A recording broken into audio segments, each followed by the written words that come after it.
Presentasi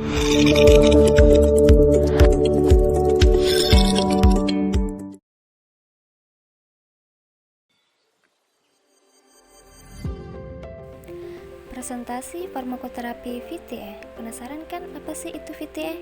Sebelumnya jangan lupa like, comment, share, and bunyikan lonceng notifikasinya ya. Selamat menonton.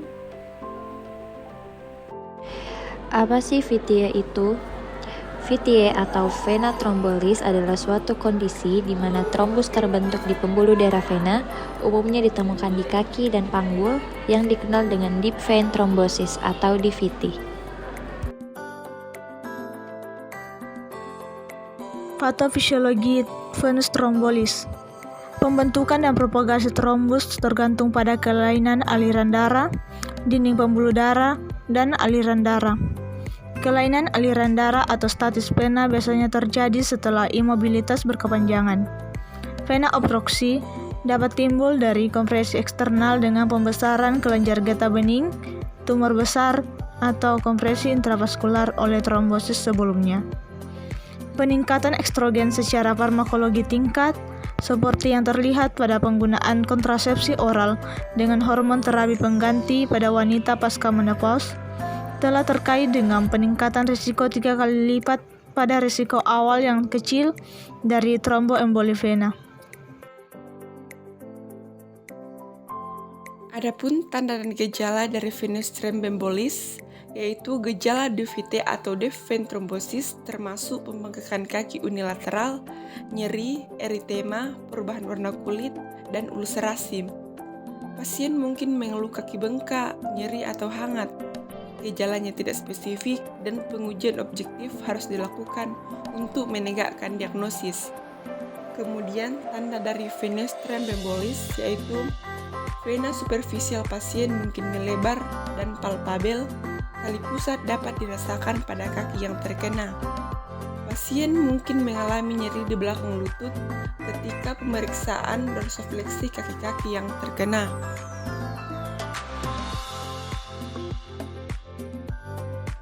Klasifikasi, risiko, dan pedoman konsensus untuk pencegahan VTE. Klasifikasinya itu dibagi berdasarkan tingkat risiko. Yang pertama ada risiko rendah, risiko tinggi, paling tinggi. Tingkat risikonya dibagi menjadi beberapa bagian, yaitu yang ada tingkat risiko rendah, sedang, tinggi, dan paling tinggi. Yang pertama tingkat risiko rendah, di mana operasi kecil, usia kurang dari 40 tahun, dan tidak ada faktor risiko klinis. Kemudian tingkat risiko sedang, yaitu operasi besar atau kecil, usia 40-60 tahun, dan tidak ada faktor risiko klinis. Kemudian operasi besar, usia 40 tahun, dan tanpa faktor risiko klinis. Operasi kecil dengan faktor risiko klinis. Kemudian sakit akut, misalnya stroke dan tanpa faktor risiko klinis. Selanjutnya ada tingkat risiko tinggi, di mana operasi besar usia 60 tahun dan tidak ada faktor risiko klinis. Operasi besar usia 40-60 tahun dengan faktor risiko klinis. Kemudian sakit akut, misalnya stroke iskemis dengan faktor risiko klinis. Kemudian risiko paling tinggi yaitu operasi ortopedi ekstremitas bawah utama, patah tulang pinggul, dan trauma multipel. Operasi besar usia lebih dari 40 tahun dan riwayat VTE sebelumnya. Kemudian operasi besar usia 40 tahun dengan keganasan. Operasi besar usia di bawah 10 tahun dengan keadaan hiperkoagulasi, cedera sumsum tulang belakang, atau stroke dengan fatalis ekstremitas. Untuk pencegahannya, untuk tingkat risiko rendah itu dapat dipanggilkan ambulans. Kemudian yang untuk sedang dapat diberikan UEFA setiap 12 jam, deltaparin setiap 24 jam, enoxaparin setiap 24 jam, dan tinsaparin setiap 24 jam. Kemudian untuk tingkat risiko tinggi dapat diberikan deltaparin, enoxaparin, fondaparinux, dan tinsaparin setiap 24 jam. Kemudian faktor yang paling tinggi, untuk pencegahan yang paling tinggi itu dapat diberikan desirudin setiap 12 jam, enoxaparin 12 jam, fondaparinux 24 jam, dan warfarin. Kemudian terapi farmakologi. Terapi farmakologi ada 4. Yang pertama, heparin. Heparin bekerja difasilitasi oleh ikatannya dengan antikoagulan antitrombin. Pengikatan heparin ke antitrombin mempercepat efek antikoagulan antitrombin. Kemudian yang kedua ada fondaparinux. Fondaparinux adalah inhibitor faktor XA tidak langsung selektif yang diindikasikan untuk pencegahan trombosis vena yang terkait dengan bedah ortopedi dan bedah perut, dan untuk pengobatan trombosis vena dan embolik paru. Kemudian yang ketiga, inhibitor trombin langsung. Inhibitor trombin langsung adalah trombin injeksi langsung yang digunakan sebagai antikoagulan alternatif pada pasien dengan trombositopenia yang diinduksi heparin. Inhibitor trombin mengikat molekul trombin untuk menghambat aktivitasnya. Kemudian yang keempat, warfarin.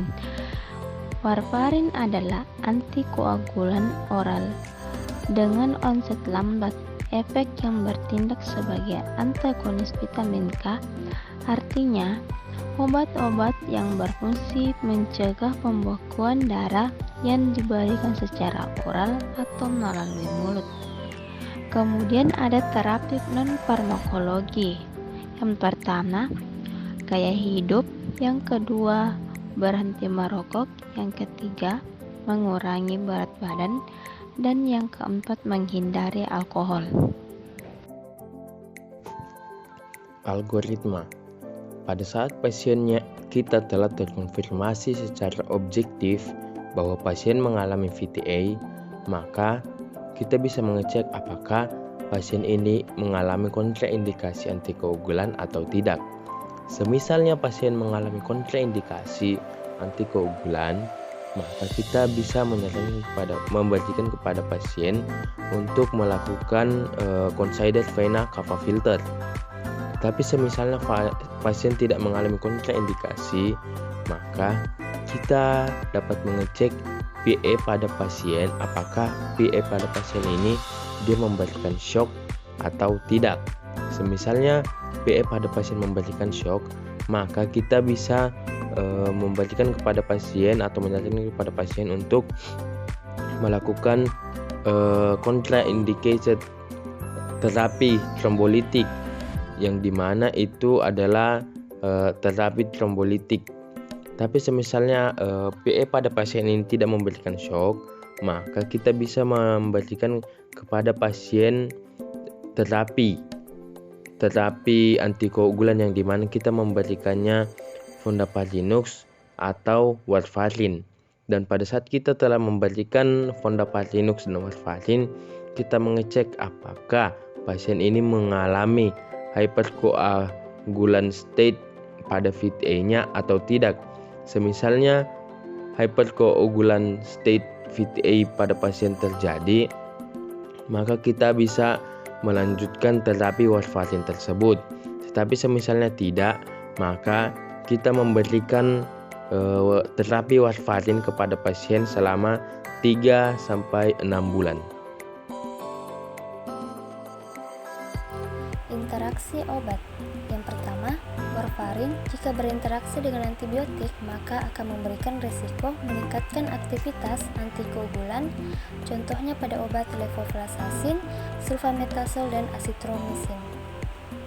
Yang kedua, warfarin jika berinteraksi dengan AINS maka akan memberikan risiko meningkatkan INR, contohnya pada obat meloxicam. Kemudian pada fondaparinux terjadi risiko pendarahan meningkat pada pemberian bersamaan dengan obat yang dapat meningkatkan risiko pendarahan. yaitu pada gerirudin, heparin, dan heparinoid. Kontraindikasi UFH atau unfractionated heparin, hipersensitivitas terhadap UFH, riwayat trombositopenia yang diinduksi heparin HIT atau heparin indus trombositopenia. LMWH atau low molecular weight heparin, hipersensitivitas terhadap LMWH, UFH, produk babi, metilparaben atau propilparaben, riwayat HIT atau suspek HIT. Fondaparinux, hipersensitivitas terhadap fondaparinux, insufisiensi ginjal berat, clearance kreatinin kurang dari 30 ml per menit. Lepirudin, hipersensitivitas terhadap hirudin. Argatroban, hipersensitivitas terhadap argatroban. Warfarin, hipersensitivitas terhadap warfarin, kehamilan, nekrosis kulit yang diinduksi warfarin, ketidakmampuan untuk mendapatkan pengukuran PT atau UNR tindak lanjut, penggunaan obat yang tidak tepat atau perilaku gaya hidup. Baik, di sini ada pengobatan pada ibu hamil, di mana obat yang digunakan itu ada dua, yaitu UFH dan warfarin. UFH sendiri harus digunakan dengan hati-hati selama trimester terakhir kehamilan. UFH ini tidak diekskresikan di dalam ASI, dengan demikian dianggap aman digunakan oleh wanita yang sedang menyusui.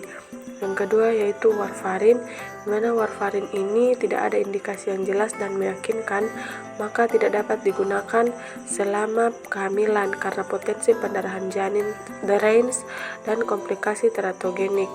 Namun, warfarin diekskresikan di dalam ASI dengan konsentrasi yang sangat rendah dan umumnya dianggap aman digunakan oleh wanita yang sedang menyusui. Selanjutnya yaitu penggunaan warfarin dan UFH sebagai antikoagulasi, merupakan obat yang sering digunakan untuk pengobatan VTE pada pasien anak.